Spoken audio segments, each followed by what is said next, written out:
a family haunted by someone they never saw.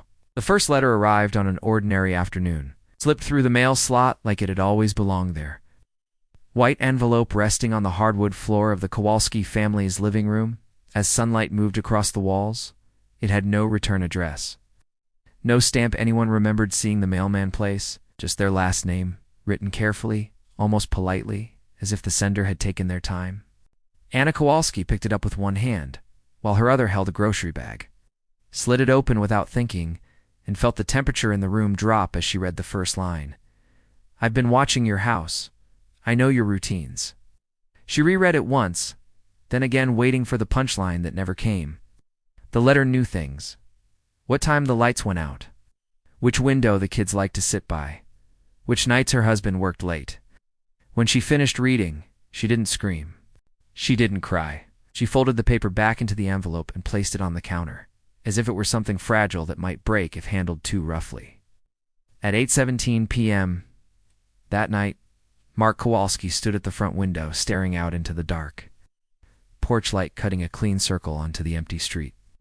The neighborhood was quiet, the kind of suburban calm that sold houses and promised safety. He read the letter 3 times, then a fourth, his jaw tightening each pass. There were no threats yet, just presence. "I see you." That was somehow worse. The police arrived an hour later, took photos, nodded, wrote notes, and used words like "probably a prank" and "keep an eye out." When they left, the house felt bigger and emptier than before, every creak amplified, every shadow suddenly intentional. The second message came 2 weeks later, this time scratched into the paint of their garage door.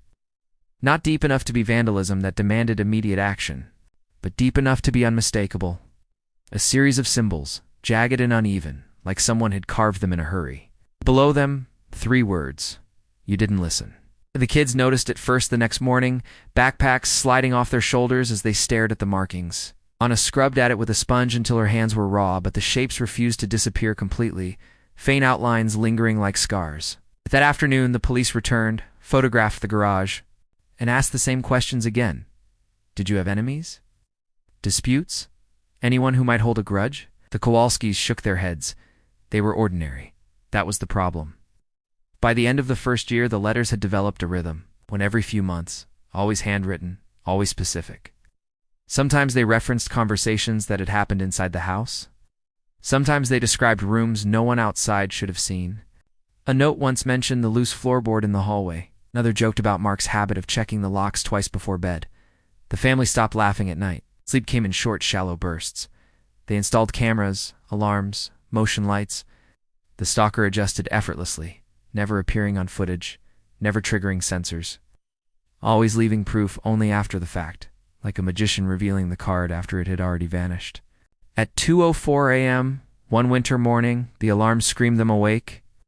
Mark ran downstairs gripping a baseball bat, heart pounding so hard it blurred his vision. The back door stood open, cold air pouring in, snow tracking across the kitchen floor in a set of footprints that stopped abruptly at the counter. No sign of forced entry, no broken glass. On the table sat a new letter, weighted down by the family's own kitchen knife. "Locks are suggestions," it read. The police searched the house, the yard, the neighboring streets. Nothing. No fingerprints. No witnesses. The footprints led nowhere. That was the night the children stopped sleeping alone.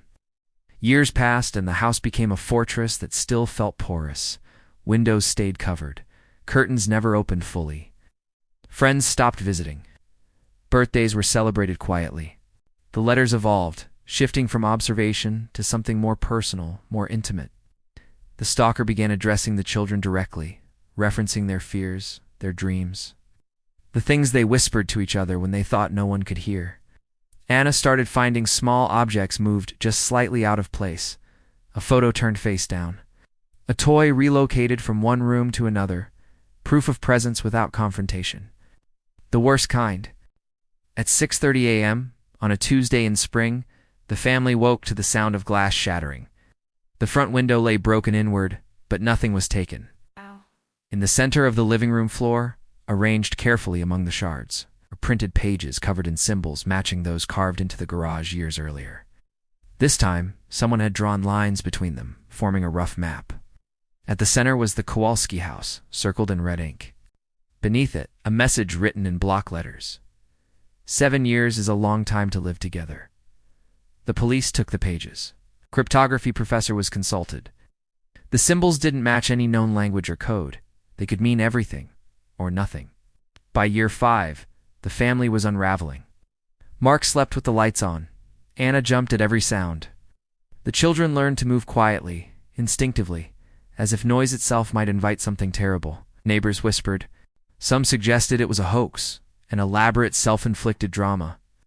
Others suspected a former owner, a rejected admirer, someone local hiding in plain sight. The investigation stalled and restarted repeatedly, each time with the same result.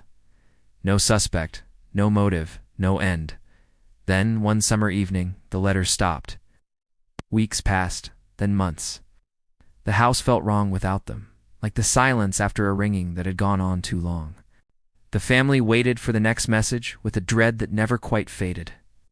They considered moving, but the thought of leaving without answers felt like surrender. At 11:43 p.m., on the anniversary of the first letter, the doorbell rang. Mark checked the camera feed. No one was there. On the porch sat a small package. Inside was a USB drive and a final note. You were never supposed to find me. Just feel me? The drive contained audio files. Hours of recordings captured from inside the house. Conversations, arguments, laughter, crying, years of their lives. Cataloged and replayed from an unseen vantage point. The final file was dated that same night. In it, a voice whispered close to the microphone, calm and satisfied. Then it ended. The police traced the drive. But the files yielded nothing usable. No voice match, no digital fingerprint. The Kowalskis sold the house within the year. New owners moved in, unaware of what had come before. No new letters have ever been reported. No new symbols. No explanation.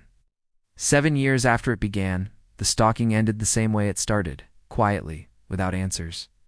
Somewhere, someone had watched a family live their lives, learned their habits, memorized their fears, and then vanished, leaving behind only evidence that they had never been alone. And to this day, the most unsettling part isn't that the stalker was never caught. It's that whoever it was, didn't he need to be seen to stay with them for 7 years straight?